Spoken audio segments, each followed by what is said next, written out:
hablar de 10 cosas que debemos redescubrir en la iglesia evangélica. 10 cosas, no son estrategias, sino verdades bíblicas, principios bíblicos. Y necesitamos escuchar, y necesitamos conformar nuestra vida y nuestro ministerio a lo que está escrito en las Escrituras. Para empezar, necesitamos redescubrir la suficiencia de la Escritura.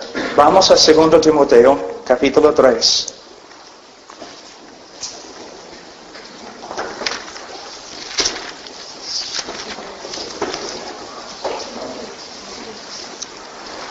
Segunda Timoteo, capítulo 3, versículo 15. Y que desde la niñez has sabido las sagradas escrituras, las cuales te pueden hacer sabio para la salvación por la fe que es en Cristo Jesús. Solamente por medio de las escrituras, solamente por medio del evangelio, el hombre puede ser salvo. Y no necesitamos otra cosa. Solamente la palabra de Dios y la proclamación fiel de ella.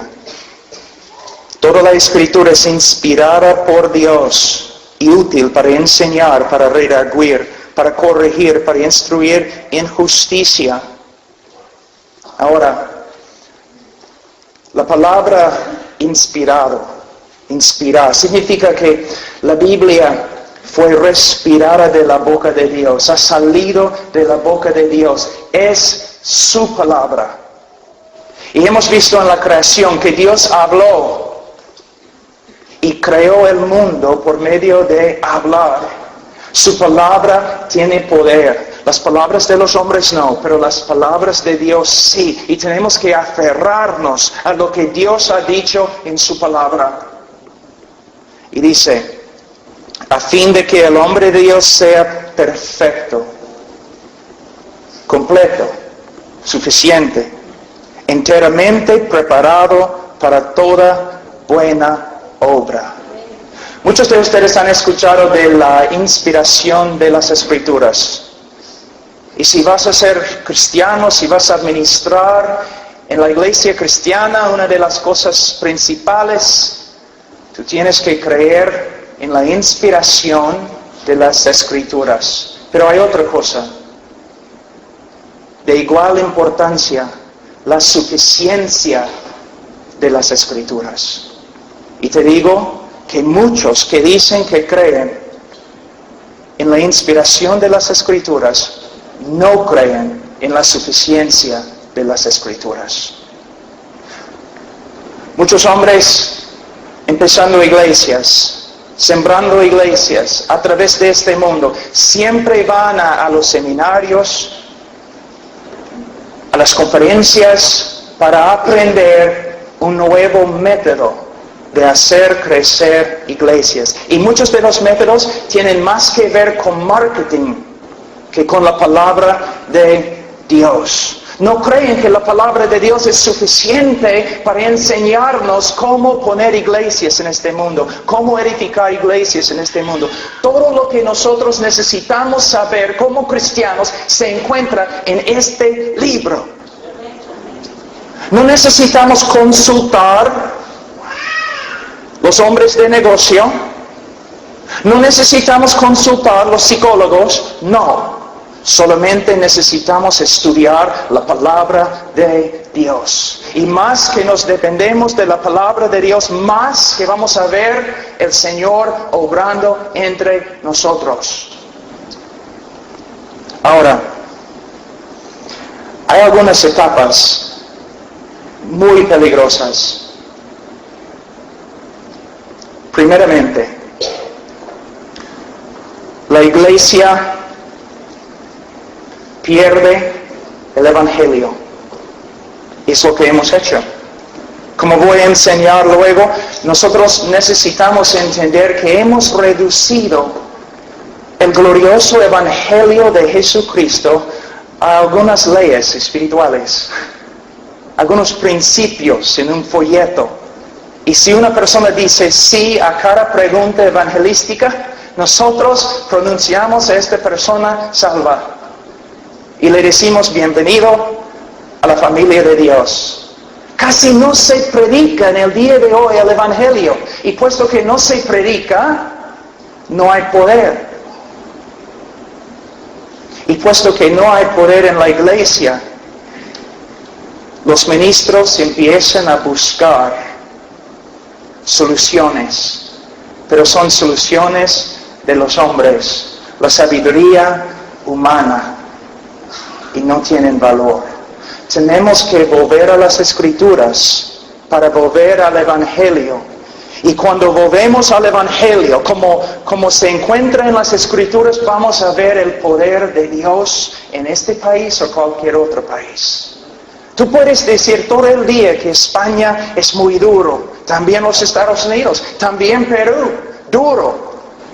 Pero Cristo es más fuerte, su Evangelio más poderoso que aún la depravidad humana. Necesitamos volver al Evangelio. Algunos de ustedes están diciendo ahora mismo, pero yo sé lo que es el Evangelio. Bueno, vamos a ver. Para continuar en este tema, vamos un ratito a Isaías 8. Un texto que nos debe asustar. Isaías 8, versículo 19.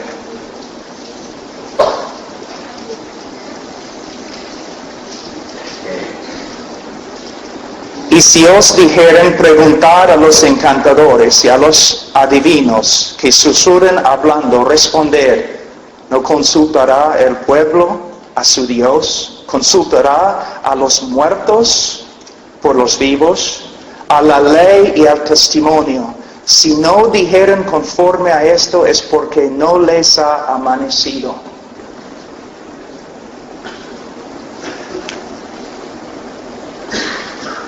En muchos de los libros acerca del crecimiento de la iglesia, yo veo marketing de los hombres de negocio. En mucha de la consejería cristiana, yo veo psicología secular, una mezcla. Y hermanos, yo les digo, no hay ningún matrimonio entre la Biblia y la psicología. No hay ningún acuerdo entre estas dos disciplinas contrarias.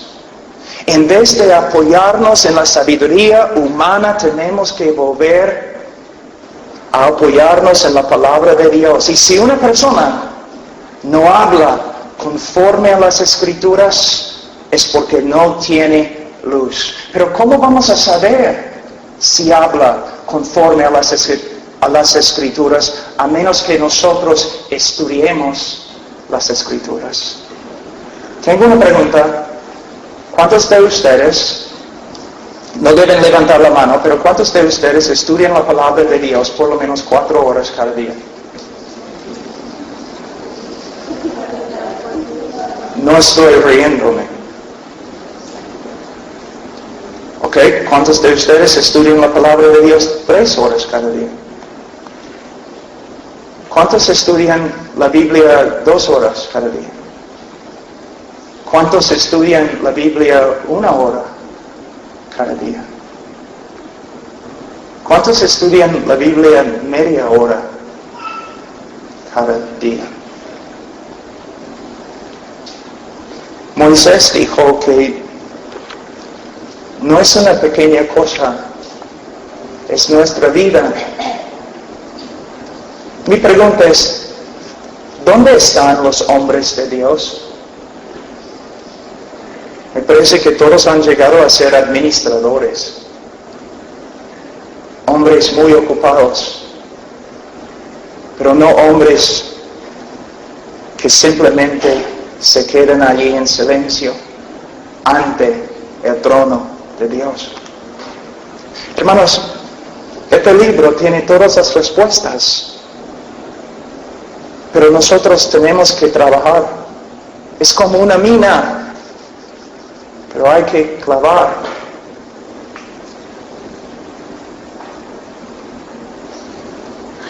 Algunos de los hombres que yo conozco, que admiro, que he estudiado, sí pasan 4 horas cada día en la palabra, y 3, y 2.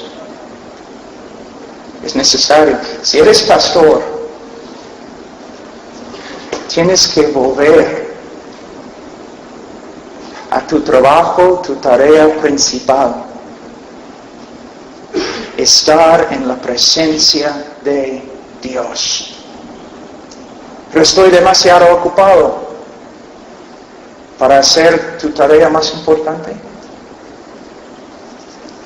Ahora, vamos a Jeremías un ratito, 17.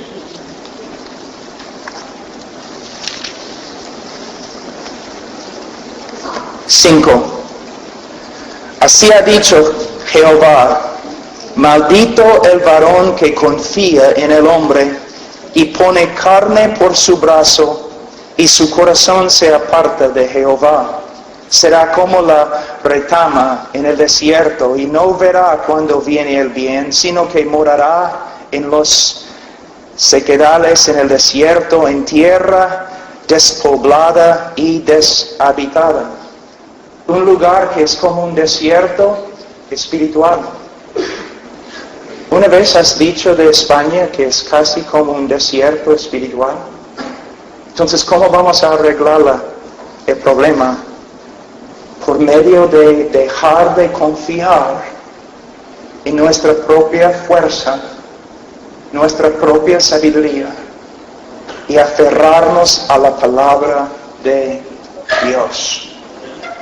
Y dice, versículo 7, bendito el varón que confía en Jehová y cuya confianza es Jehová, porque será como el árbol plantado junto a las aguas, que junto a la corriente echará sus raíces y no verá cuando viene el calor, sino que su hoja estará verde, y en el año de sequía no se fatigará ni dejará de dar fruto. Y todos ustedes recuerdan Salmos capítulo 1, ¿no?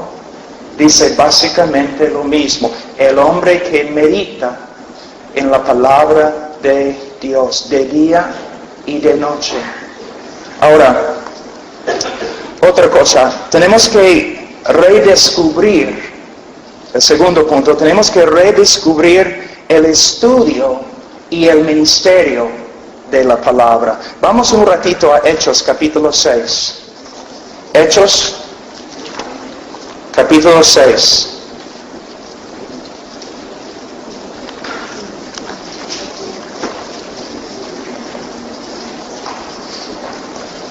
Versículo 1.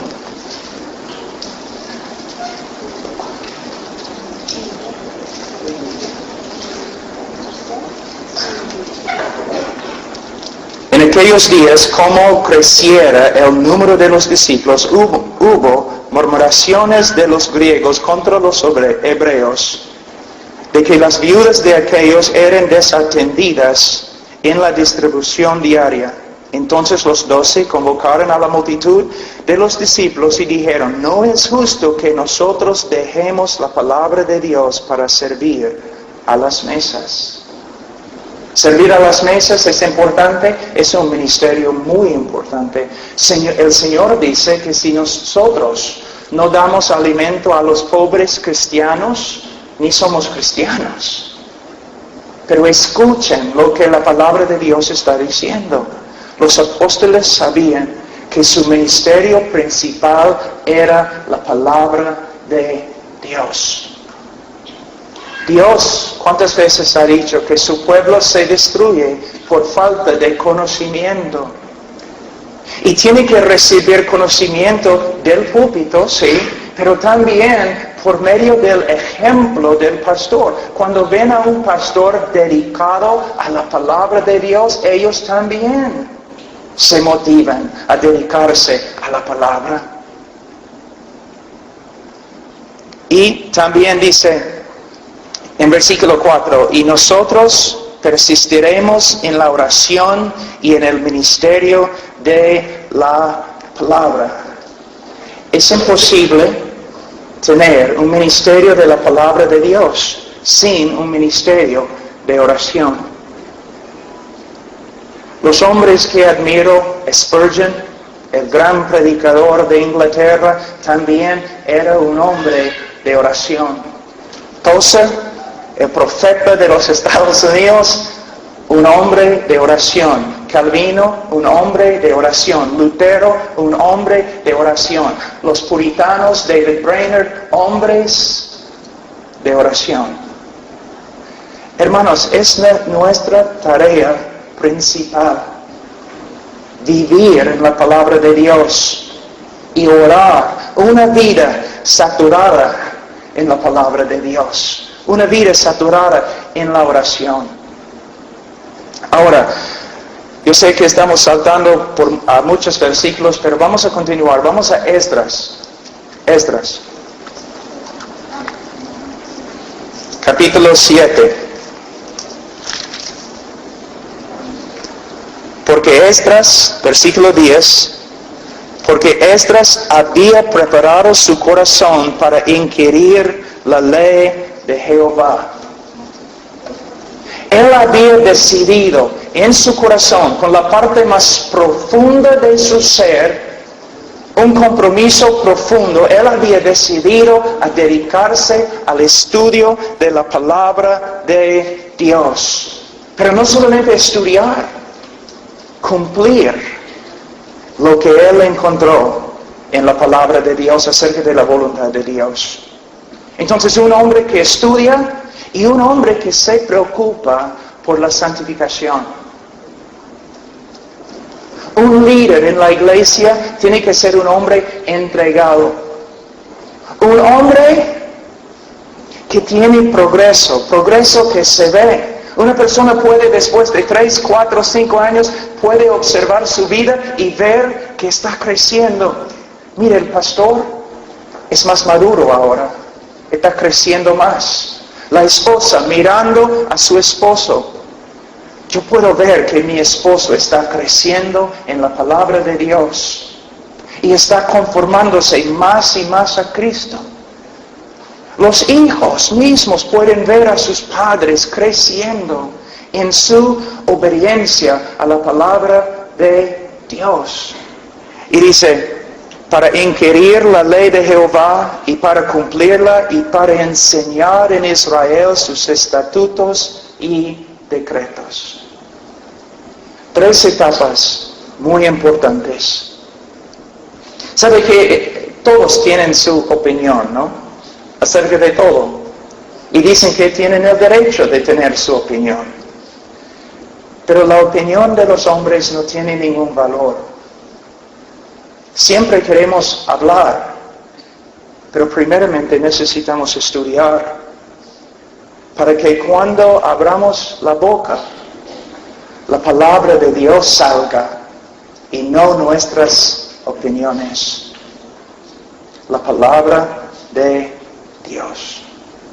Un pastor muy anciano una vez me dijo, debes poder citar un versículo cada vez que das tu opinión para respaldar lo que estás diciendo. Una buena enseñanza, ¿no es cierto? Ahora, necesitamos redescubrir la suficiencia de las Escrituras, el estudio y ministerio de la palabra, y necesitamos también volver a la oración. Otra pregunta. ¿Cuántos de ustedes oran 3 horas cada día? ¿O 2 horas cada día? ¿O 1 hora cada día? ¿O media hora cada día? ¿Sabe qué, hermanos? Yo tengo 3 hijos. Ian tiene 8 años. Evan tiene 6 años. Y Rowan, mi hija, que es la hija más hermosa del mundo, que tiene casi 3 años. ¿Cómo no voy a orar? ¿Cómo no voy a ponerme ante el Señor y orar. Tengo una esposa. Su santificación es muy importante porque el Señor me va a juzgar a mí si ella no está creciendo. Sí, como su esposo, yo tengo la responsabilidad de ella. Los misioneros, ¿cómo no voy a orar? La gente inconversa a través de todo el mundo. Mirándome en el espejo y viendo mis debilidades, ¿cómo no voy a orar? ¿No tienes miedo? ¿Vivir sin la oración? Debes tener miedo. Debes. Vamos a ver algunos versículos importantes con respecto a este tema. Primeramente, voy a tener que cortar una parte de eso porque es muy largo. Vamos a Lucas 18.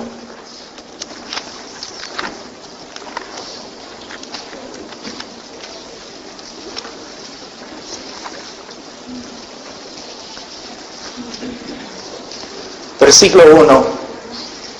También les refirió Jesús una parábola sobre la necesidad de orar siempre y no desmayar. Él no está hablando metamórficamente, hermanos. Él no está hablando poesía aquí. Él está hablando en serio, literalmente. Mira lo que dice: la necesidad de orar siempre y no desmayar. ¿Por qué dice no desmayar? Porque es muy fácil empezar a orar. Es muy difícil continuar. Días, semanas, meses, años. Probablemente el hombre que yo admiro más de todos los hombres que han vivido es un hombre de Inglaterra que se llamaba Jorge Müller. ¡Qué hombre de oración! Oró por sus amigos. Oró por sus amigos. Cuando murió, 3 de ellos, todavía inconversos, se convirtieron durante el velorio. Toda su vida orando. Yo pienso en mi mamá, que ya está en el cielo con su Señor. Años y años y años, a pesar de mi rebeldía, un hijo inconverso, inmoral, un borracho. De verdad, yo les digo, cuando ella murió hace 2 años, yo tenía miedo. ¿Quién va a orar por mí ahora? Mi ministerio va a disminuir. La oración. Y mira la promesa que tenemos aquí. Había en una ciudad un juez que ni temía a Dios ni respetaba a hombre. Había también en aquella ciudad una viuda, la cual venía a él diciendo: hazme justicia de mi adversario. Y él no quiso por algún tiempo, pero después de esto dijo dentro de sí: aunque ni temo a Dios ni tengo respeto a hombre, sin embargo, porque esta viuda me es molesta, le haré justicia, no sea que, viniendo de continuo, me agote la paciencia. Wow. Y dijo el Señor: oíd lo que dijo el juez injusto. ¿Y acaso Dios no hará justicia a sus escogidos que clamen a Él, no de vez en cuando, sino día y noche? ¿Se tardará en responderles? Pero el último versículo es un poco triste. Os digo que pronto les hará justicia, pero cuando venga el Hijo de Dios, del hombre, hallará fe en la tierra. Es como si Jesús estuviera diciéndolo así: mira, si ustedes perseveren en la oración, si ustedes continúen en la oración, Dios puede. hacer cosas increíbles, cosas grandes, cosas más allá que lo que ustedes pueden pensar o imaginarse. Pero cuando vengo de nuevo, no sé, ustedes van a estar creyéndome. Hermanos, hay una cosa que yo sé. Todo se puede en oración. ¿Hay un problema? Si me pongo de rodillas, si me quedo ahí, el Señor va a resolver el problema o Él me va a fortalecer para que yo pueda aguantar el problema.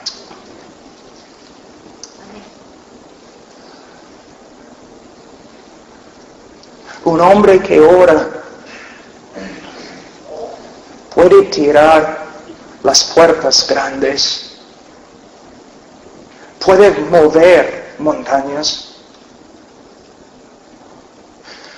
Es mi oración que el Señor obre en tu vida para hacerte más y más y más débil,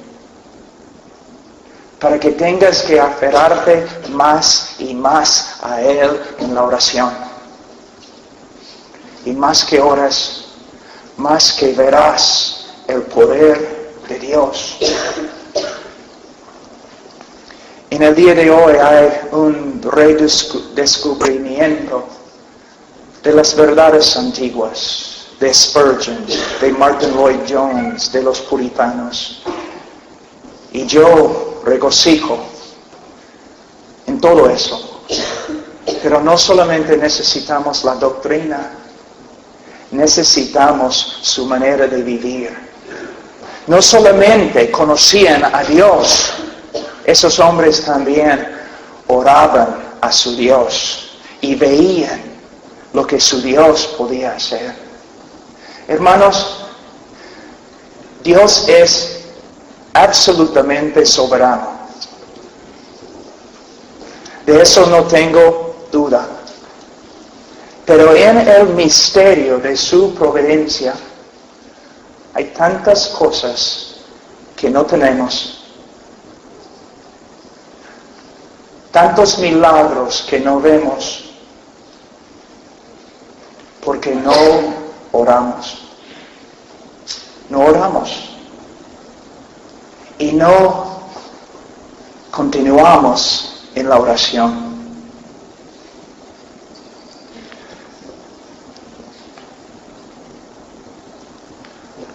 No sé si voy a poder explicarlo bien, pero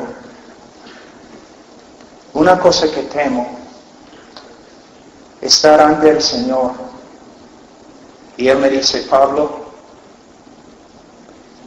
si solamente supieras todo lo que yo podría haber hecho a través de ti, y no me pediste.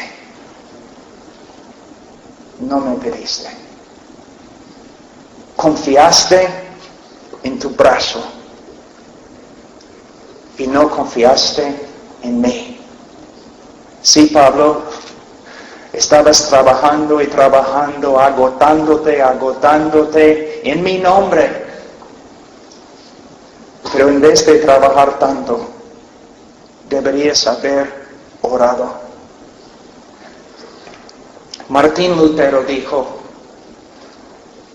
la cosa se hace, se cumple en la oración. También él dijo, tengo tantas cosas que hacer hoy día que tengo que orar por lo menos 3 horas y no voy a poder cumplirlas. ¿Ya? Mira su mentalidad, la oración.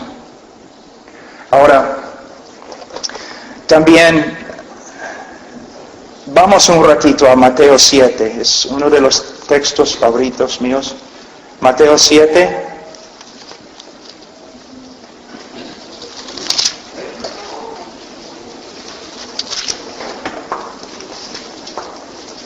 También uno de los textos favoritos de Carlos Spurgeon. Mateo 7:7. Pedid y se os dará, buscad y hallaréis, llamad y se os abrirá. Porque todo aquel que pide, recibe, y el que busca, halla, y al que llama, se le abrirá. ¿Qué hombre hay de vosotros que si su hijo le pide pan, le dará una piedra? O si le pide un pescado, le dará una serpiente? Pues si vosotros, siendo malos, sabéis dar buenas dádivas a vuestros hijos, ¿cuánto más vuestro Padre que está en los cielos dará buenas cosas a los que le pidan?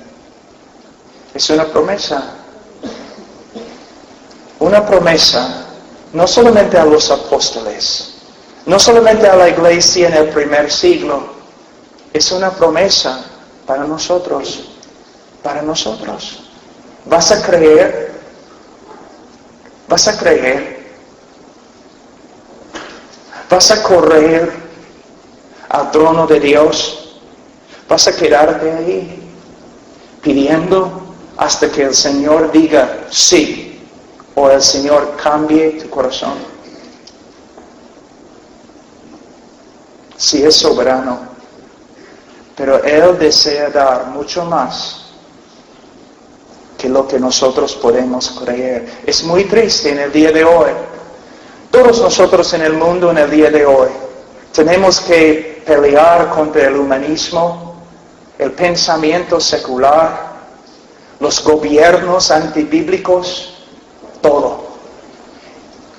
Y tenemos problemas, es una lucha muy fuerte. Nosotros nos cansamos, nos agotamos. Y cuando no hay éxito en la iglesia, buscamos a los hombres de negocio para encontrar una manera de hacer crecer la iglesia. Buscamos un nuevo método. En vez de ponernos de rodillas y luchar, hasta pelear en oración, hasta que el Señor se levante. Hermanos, algunos de ustedes van a saber exactamente lo que estoy diciendo. El Señor puede demorar años en contestar una oración, pero el momento que Él se levanta, la cosa se hace, ¡pum!, así. ¡Pum! Oh, hermanos, podemos trabajar, luchar, o podemos quedarnos ante su trono y ver la gloria de Dios. La gloria de Dios. Ahora, debemos volver a la suficiencia de las Escrituras, debemos volver al estudio y ministerio de la palabra, debemos volver a la oración, pero también debemos redescubrir el conocimiento de Dios y sus atributos. Esa es una cosa, es un punto muy importante para mí. Es una queja muy grande también que tengo. Vamos a Jeremías capítulo 9.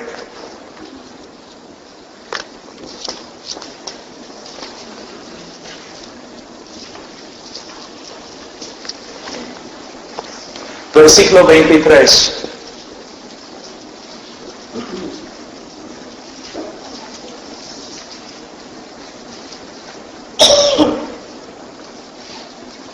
Así dijo Jehová: no se alabe el sabio en su sabiduría, ni en su valentía se alabe el valiente, ni el rico se alabe en sus riquezas.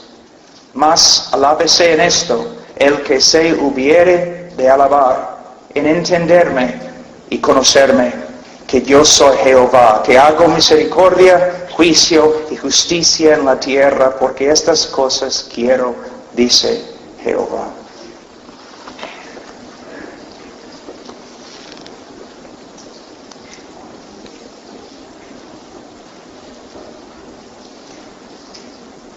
A veces cuando un joven se gradúa del seminario, yo le pregunto: joven, ¿cuántos semestres, cuántos años en el seminario estudiaste los atributos de Dios? 2 semanas, 6 semanas. Bueno, ahora que te has graduado, ¿cómo vas a estudiar para conocer a Dios? Bueno, pastor, yo no había pensado. Mira, tú vas a ministrar en el nombre de Dios y has pasado algunas semanas o meses estudiando los atributos de Dios. Hermanos, mira, en las iglesias presentes acá, ¿cuántos de ustedes han hecho un estudio muy largo de quién es Dios, los atributos de Dios? ¿Cuántos predicadores predican sobre los atributos de Dios? Ustedes no pueden ver, somos un pueblo que no conoce a Dios. ¿Cómo vamos a tener fe? ¿Cómo vamos a caminar en santidad si no estudiamos la verdad principal en las Escrituras? Daniel dice, los que conocen su Dios van a ser fuertes. Estudiamos un montón de cosas. Estamos tan ocupados en la iglesia, pero rara vez se encuentra una persona que ha hecho un estudio profundo de quién es Dios. Y por causa de esto, hay idolatría en la iglesia, aún en la iglesia evangélica. Domingo en la mañana es la hora más grande de idolatría en la semana. Porque personas están adorando a Dios con ideas equivocadas. Un Dios según su imagen. Un Dios según su manera de pensar. Una vez un pastor me dijo, Pablo, quiero que vengas a mi iglesia y que hagas un estudio de una semana de los atributos de Dios. Y yo le dije, bueno, pastor, no creo que sea sabio hacer eso. Y él me dijo, ¿pero por qué? Bueno, no quiero dividir tu iglesia. Y él dijo, ¿dividir la iglesia? ¿Cómo vas a dividir la iglesia con un estudio de los atributos de Dios?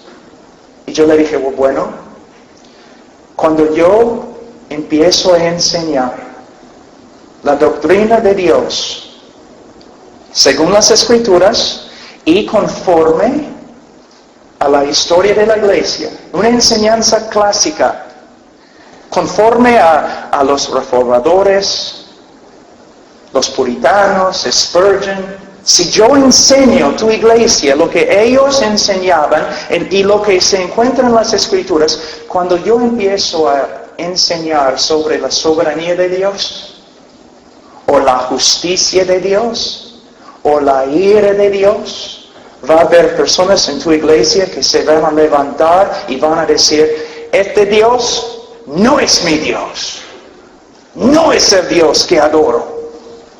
Porque no están adorando al Dios de las Escrituras, están adorando a un Dios que se le parece a Papá Noel.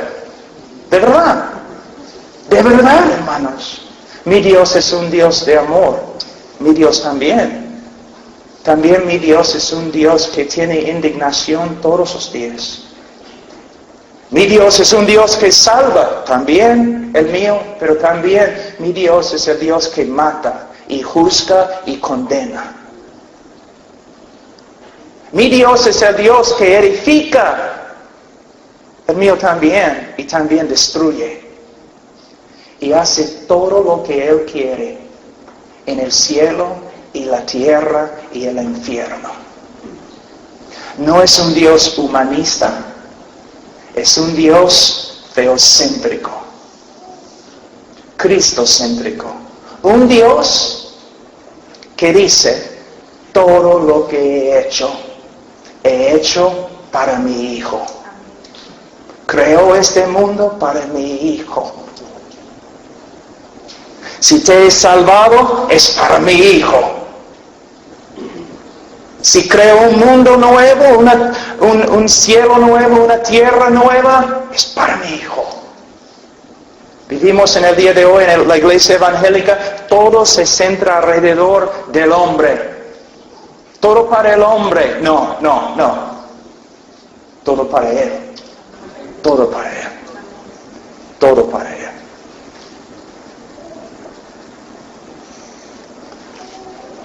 Vamos a un ratito a Salmos, capítulo 50.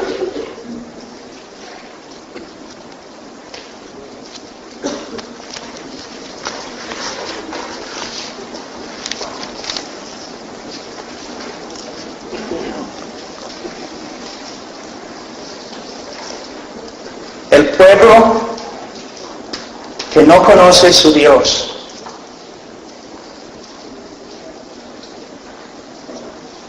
está expuesto al pecado y fácilmente peca. El conocimiento de Dios santifica al pueblo de Dios. Vamos a ver, Salmos 50, 16. Pero al malo dijo Dios, ¿qué tienes tú que hablar de mis leyes?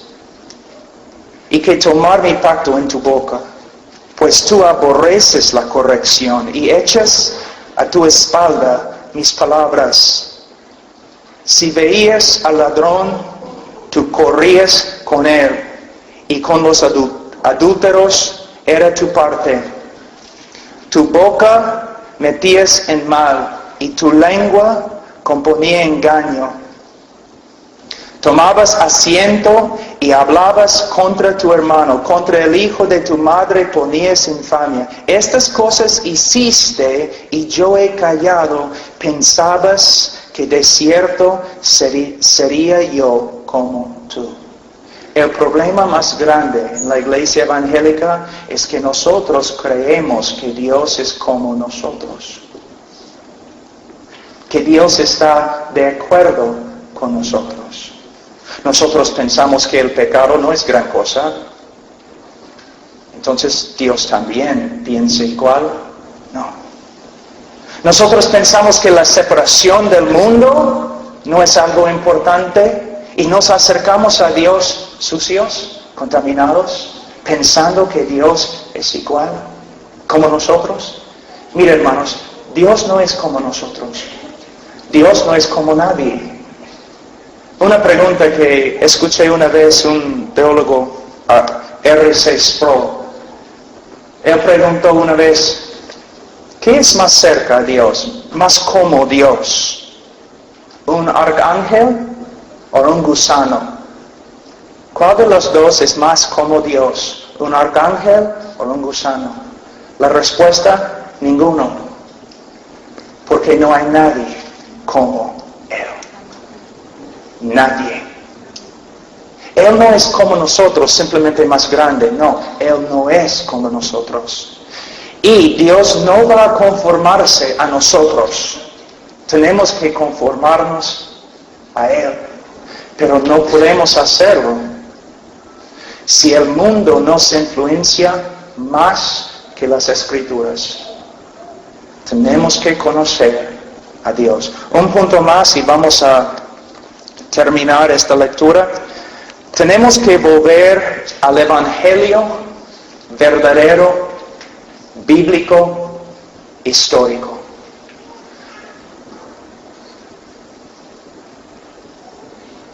Cuando una persona testifica en el día de hoy, ¿cómo testifica? Más o menos así, entre los evangélicos. Es lo que yo he visto en Estados Unidos, Sudamérica, diferentes partes de Europa. Yo no sé, yo no conozco España, pero vamos a ver. En el día de hoy, ¿cómo se evangeliza? Una persona se acerca a un hombre en la calle y dice, Señor, me gustaría hacerte algunas preguntas. ¿Sí? ¿Cómo no? Señor, ¿te das cuenta que eres un pecador?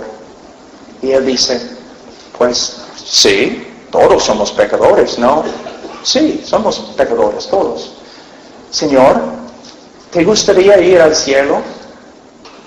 Pues sí, ¿quién no? Por supuesto quiero ir al cielo. ¿Okay? Entonces, Dios tiene un plan maravilloso para tu vida. Y el hombre dice, ¿de verdad? ¿Él tiene un plan maravilloso para mi vida? Sí. Yo tengo un plan maravilloso para mi vida también. Y tú estás diciéndome que Dios, si yo recibo a Dios, Él va a ayudarme a lograr todos los planes en mi vida. Bueno, algo así. Bueno, ¿qué tengo que hacer? Solamente tienes que repetir esta oración, pidiendo a Cristo que entre en tu corazón. Pero tienes que orar sinceramente. Ya vamos. Y ora. Y después de la oración, el cristiano dice, bienvenido a la familia de Dios, ahora eres cristiano. ¿Y cómo sabes? ¿Y quién dio a ti la autoridad de decir tal cosa?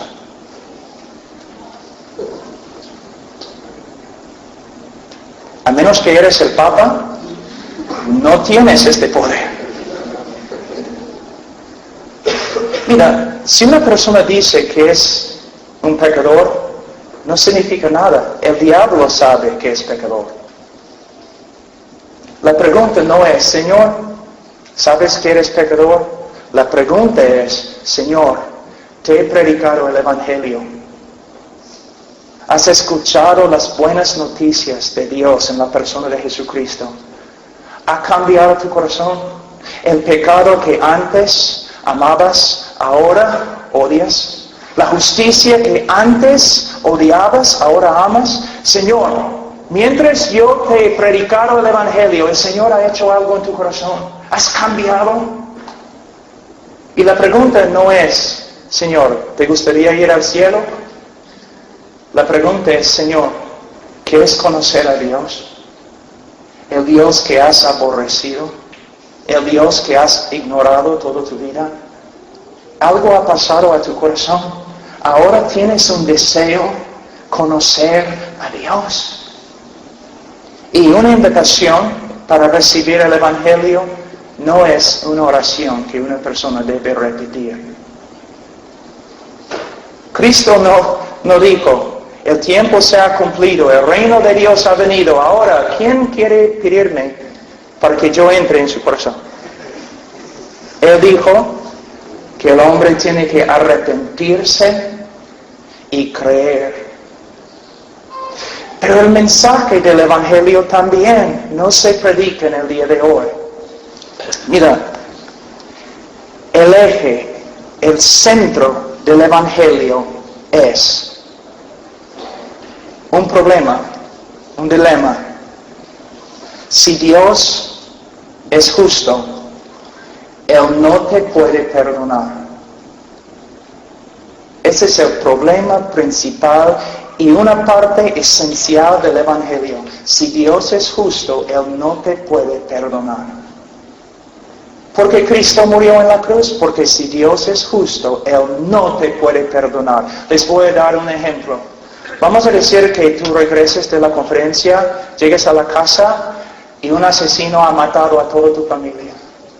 Y el asesino todavía está en la casa, parado allí, con sangre en las manos. Tú lo agarras, lo atas con una soga, lo llevas a la policía y la policía lo lleva al juez. Y este hombre, asesino, culpable, que ha matado a toda tu familia, ahora está ante el juez. Y el juez dice, bueno, yo soy un juez de amor. Entonces, te perdono. Estás libre. Y el juez y el asesino salen del edificio brazo en brazo. ¿Cómo vas a responder? Vas a decir, caramba, ese juez es un buen hombre. Es un hombre lleno de amor y compasión. Necesitamos más jueces como él. No, tú vas con furia. Tú vas a llamar, no los periódicos, los oficiales. Tú vas a protestar. Tú vas a hablar con las cadenas de televisión. Tú vas a decir que hay un juez que es más corrupto, que es peor que el mismo criminal que mató a toda tu familia. ¿Por qué? El juez tiene que hacer justicia. Entonces la pregunta, ¿cómo puede Dios ser justo y a la vez perdonar o justificar al pecador? Algunos de ustedes nunca han escuchado lo que estoy diciendo ahora, pero es el centro del Evangelio. El Evangelio no tiene sentido, aparte de lo que he compartido ahora. Y muchos de ustedes nunca lo han escuchado. ¿Cómo puede un Dios justo justificar a él que tiene iniquidad? Vamos un ratito a Proverbios. Mira, Proverbios 17. Proverbios 17:15. Aquí tenemos el problema. El que justifica al impío y el que condena al justo, ambos son igualmente abominación a Jehová. Podemos cortar la frase: el que justifica al impío es abominación a Jehová. Si un juez justifica al impío, es abominación a Jehová. Entonces, ¿cómo puede Jehová justificar al impío sin llegar a ser abominación? Algunos evangelistas dicen, equivocadamente, en vez de ser justo contigo, Dios te amó. Entonces, ¿el amor de Dios es injusto? Dios no puede negar un atributo suyo. Dios no puede pasar por alto o ignorar su justicia. Para perdonar al culpable, Dios primeramente tiene que satisfacer su justicia. ¿Te das cuenta? ¿Cómo va a hacerlo? Dios llega a ser hombre, camina sobre la tierra, el Hijo de Dios, Dios en la carne, vivió una vida perfecta, siempre agradando al Padre, sin falla, impecable, y conforme al plan de Dios, Él va a la cruz. En la cruz, Él llevó el pecado de su pueblo.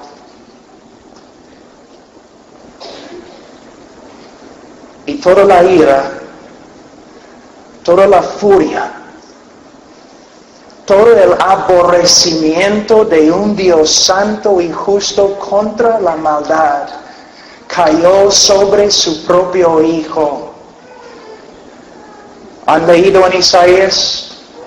Mas Jehová quiso quebrantarlo.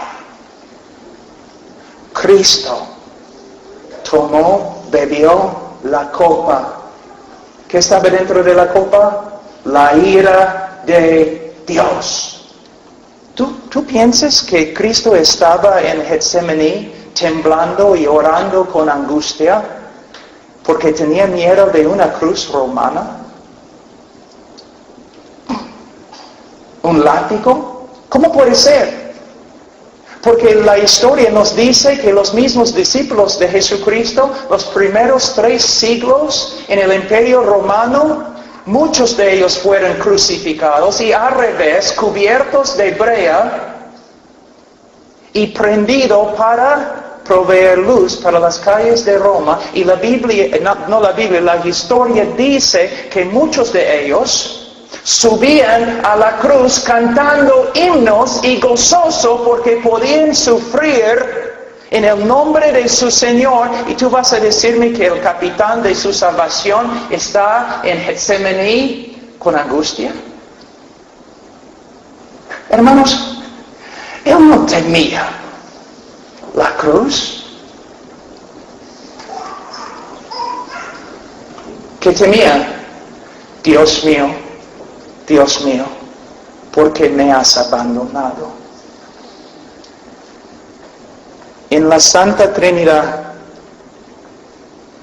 a través de toda la eternidad, una comunión perfecta entre el Hijo y el Padre.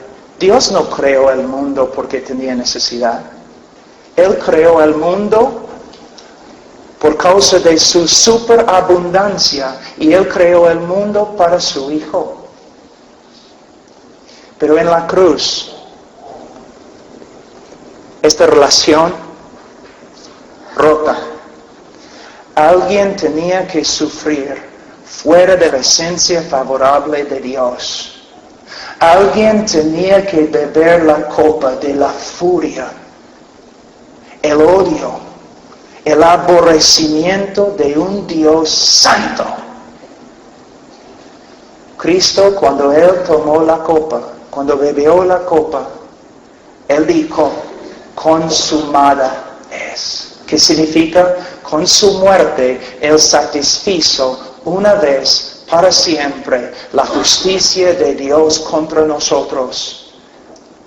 Siendo satisfecha la justicia de Dios, ahora Dios puede perdonar al pecador sin dejar de ser justo, porque Dios mismo pagó por el crimen. Algunos de ustedes nunca han escuchado esta verdad. ¿Cómo podemos predicar el Evangelio si solamente tenemos un Evangelio reducido y sin poder? Un folletito con 4 leyes espirituales. ¿Cómo podemos predicar el Evangelio? Por eso, hermanos, tenemos que saber lo que la Biblia dice acerca del único mensaje que puede salvar al hombre. También predicar la resurrección. No solamente la muerte, la resurrección. La resurrección, buenas noticias y malas noticias. Depende de quién eres. Buenas noticias, malas noticias. ¿Por qué digo eso? La resurrección, primeramente, es la declaración pública de Dios de que el Hijo de Dios, su muerte, satisfizo una vez para siempre la justicia de Dios a favor del pueblo de Dios. Pero también la resurrección es una señal de que este Cristo que murió crucificado ahora está en el cielo, exaltado a la diestra de su Padre, y Él no solamente es Salvador, es Señor. El Señor soberano. ¿Ustedes recuerdan cuando José, no? Sus hermanos le metieron en el pozo como si estuviera muerto? De ahí le sacaron del pozo, casi como una resurrección. Y él se fue a Egipto. Y en Egipto, entre los gentiles, él fue exaltado. Y cuando él llegó al trono de Faraón, Faraón dijo, nadie va a hacer nada en toda la tierra a menos que tú lo digas. Cuando el Hijo de Dios subió al cielo y se acercó al trono de Dios, Dios el Padre le miró y dijo, nadie hará nada en la tierra, el cielo o el infierno sin tu permiso. Eres el Rey de los reyes y el Señor de los señores. Son buenas noticias, malas noticias. Para algunos, Salvador. Para otros, el juez. ¿Sabe qué, hermanos? Algunos predican, bueno, el cielo es el cielo porque Dios está. Y el infierno es el infierno porque Dios no está. No es lo que la Biblia enseña. El cielo es el cielo porque Dios está. Y el infierno es el infierno porque Dios está. Sí, presente en el infierno. Juez. Una cara de venganza y juicio terrible. Dios no es un Dios domesticado como el Dios de los evangélicos. No. Es peligroso, pero es bueno. Es bueno.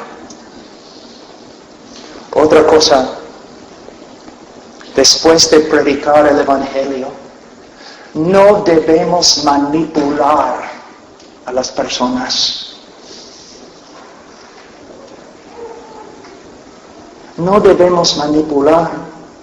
Tenemos que rogarles que se arrepientan y que crean. Pero no podemos diseñar un folleto para hacer su decisión más fácil. Y nosotros no tenemos el poder de darles seguridad. Si una persona clama al Señor y dice, Señor, sálvame, y dice que cree y estoy presente, yo voy a regocijarme. Y si ellos me dicen, Pablo, ahora creo, yo voy a decir, gloria a Dios, si de verdad crees, eres salvo. Pero, si tú sales de aquí esta noche y tu vida no empieza a cambiar, y el Señor no empieza a trabajar en ti una obra de santificación, y si tú vuelves al mundo, es evidencia que nada sucedió acá esta noche. Porque la santificación es la evidencia de la justificación. Hay tantas personas en Europa y tantas personas en los Estados Unidos y Sudamérica que están confiando en la sinceridad de una decisión aunque viven como el diablo. ¿Te das cuenta? ¿Cuántas personas cuando les hablamos el Evangelio dicen, no te preocupes, hace años yo tomé mi decisión, hace años yo oré, sin darse cuenta que la evidencia de la salvación es que el Dios que comenzó la buena obra todavía está perfeccionándola. Por eso, cuando la iglesia en Corinto no estaba viviendo conforme al Nuevo Testamento y muchos estaban viviendo en inmoralidad, Pablo dijo que deben examinarse a la luz de las Escrituras para ver si de verdad eran creyentes. El Evangelio, hermanos, el Evangelio. Ahora vamos a orar y vamos a tomar un break de algunos minutos para que ustedes puedan descansar. Y luego vamos a entrar de nuevo y tengo 5 puntos más que me gustaría compartir con ustedes. Oremos, hermanos. Padre Santo, te pido en el nombre de Cristo que Señor, que uses lo que estamos enseñando. Señor, España, España. España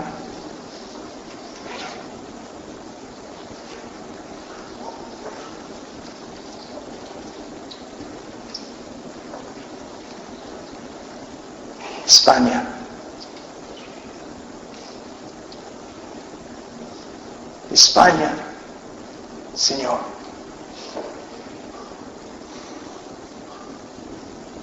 Te hago recordar España.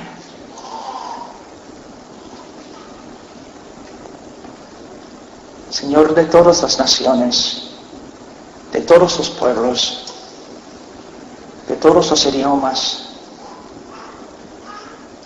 Señor, España, España. Señor, yo sé que me oyes. En el nombre de Cristo, España. Amén.